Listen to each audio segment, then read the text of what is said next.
Isa na namang umaga na puno ng pag-asa mula sa salita ng Diyos. Halina at makibahagi sa ating umagang pagbubulay, pagpapalakas at pagpapatatag sa ating pananampalataya sa Panginoong Hesus. Mula sa Section 6 ng Southern Tagalog District Council of the Assemblies of God, tayong lahat ay magkaisa sa pagpapalagong espiritual.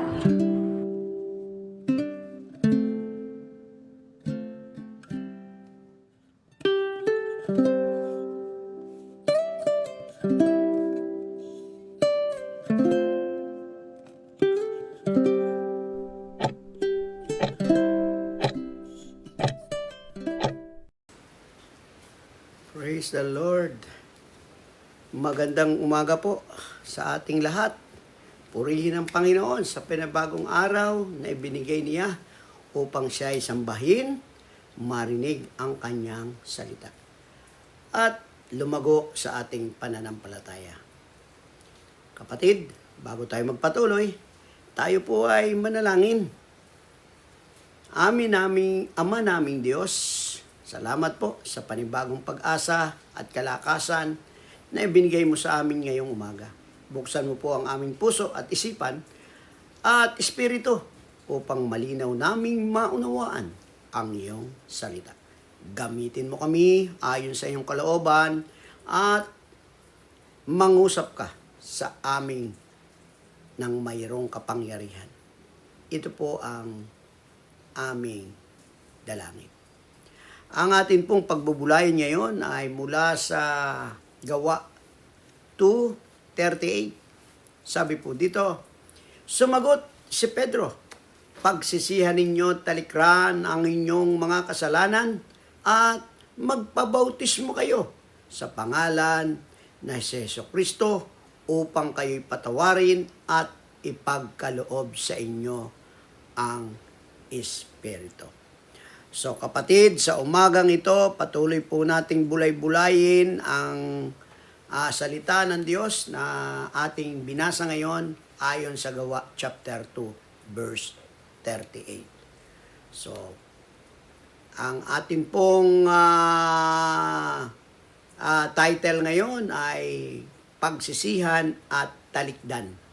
Okay? So, sa araw po na ito, dadalhin tayo ng Diyos sa isang napakahalagang talata na nasa puso ng gawain ng unang iglesia. Ito po ay sa Gawa chapter 2, verse 38. Ito ang tugon ni Apostol Pedro nang ang mga tao ay nagsimulang masaktan sa kanilang puso at nagtanong, ano ang dapat naming gawin? Sagot ni Pedro ay maliwanag at makapangyarihan. Pagsisihan ninyo ang inyong mga kasalanan. Talikuran ninyo ang mga ito at magpabautismo kayo sa pangalan ni Jesucristo upang matanggap ninyo ang kapatawaran at ang Espiritu Santo. Ito ang napakalagang tunay na pagbabago at simula ng bagong buhay kay Kristo. Atin pong pagbulay-bulayan ang talatang yon. Una po ay sabi doon, pagsisisi ang simula po ng tunay na pagbabago. Sabi po ng 2 Corinthians chapter 7 verse 10. Ang kalungkutan ayon sa kalooban ng Diyos ay nagdudulot ng pagsisising na uuwi sa kaligtasan. Kapatid, ang pagsisisi ay hindi lang pag-amin ng kasalanan. Ito ay pagbabalik loob at pagbabago ng isip at maging ng puso. Sa araw ng Pentecostes, naramdaman nila ang matinding pagtutuwid ng Diyos at ayon sa naging daan para sa pagsisisi. Kapatid, ang pagsisisi ay paanyaya ng Diyos, hindi ito parusa. Walang tunay na pagbabago kung walang tunay na pagsisisi. Ang pusong nagsisisi ay pusong binabago ng Diyos. Kung gusto nating lubos tayong mabago ng Diyos, kailangan natin ng tunay na pagsisisi ayon sa talatang ating binanggit. Isa pa po ay pagtalikod sa kasalanan. Napakahalaga na kailangan nating tumalikod sa kasalanan. Hindi nagpabalik sa dating buhay. Mahalaga po, talikdan natin yung mga luma nating pagkatao. Isaiah 55 verse 7. Talikuran ng masama ang kanyang mga lakad at sa Panginoon siya ay manumbalik. Kapatid, hindi sapat ang magsabing, nagkakasala ko. Hindi sapat yon. Dapat layuan, iwasan, at tanggihan ang dati nating gawi.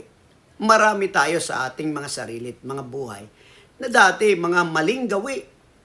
Ang tunay na pagsisisi ay dapat nating layuan, iwasan, at tanggihan ang mga ito. So ang pagtalikod po sa kasalanan ay pagpili ng bagong direksyon. Napakahalaga po.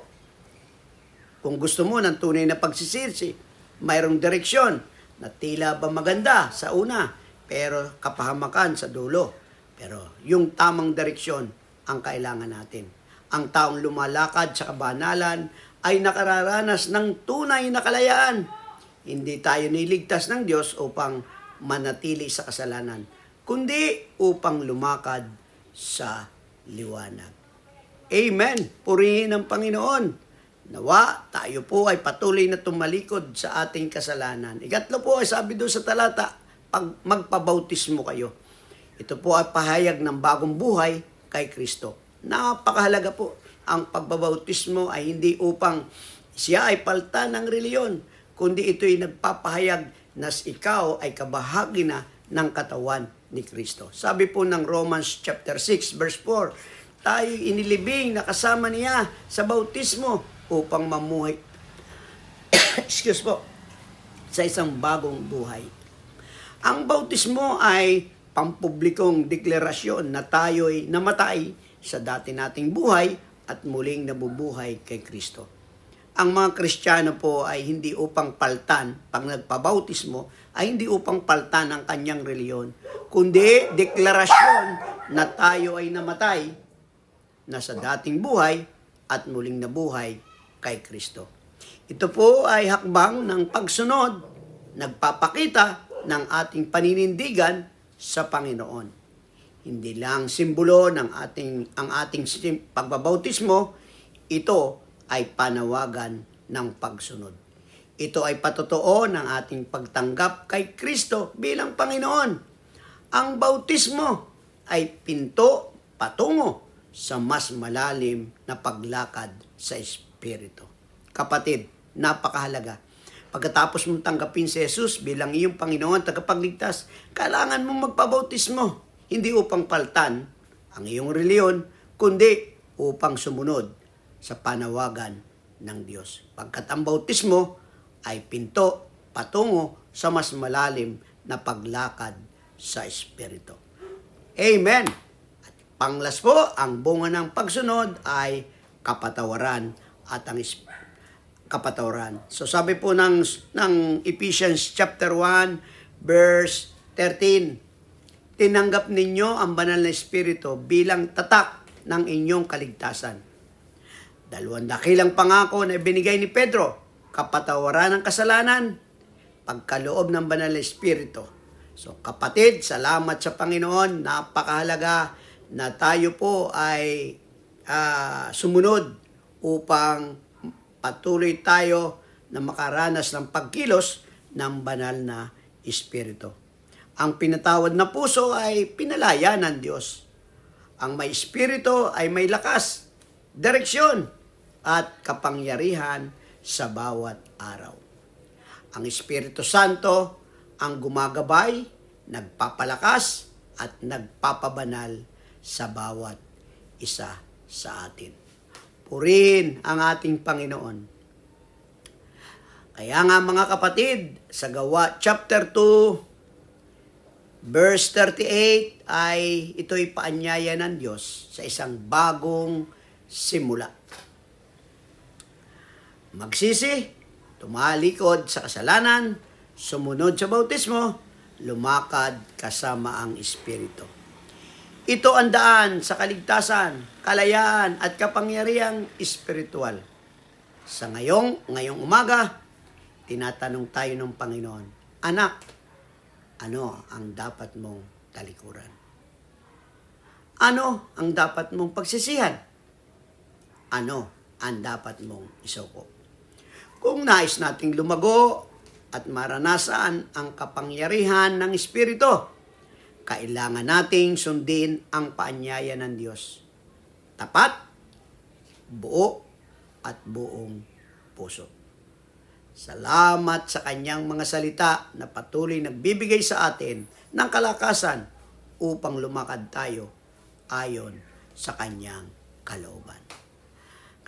Tayo po ay manalangin. Panginoon naming Diyos, maraming salamat sa iyong salita na nagbibigay ng liwanag sa aming buhay.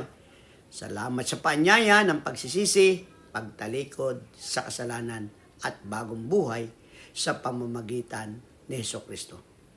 Panginoon, linisin mo ang aming puso kung may kasalanan kaming hindi pa na iniiwan, tulungan mo kaming talikuran ito. Puspusin mo po kami ng banal na Espiritu upang lumakad ng may lakas at kapangyarihan at pagpalain mo din po ang nakikinig sa morning devotion na ito.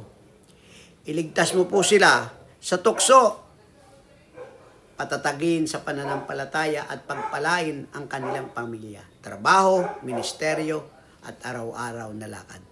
Ito ang aming dalangin sa pangalan ni Jesus na aming Panginoon. Amen.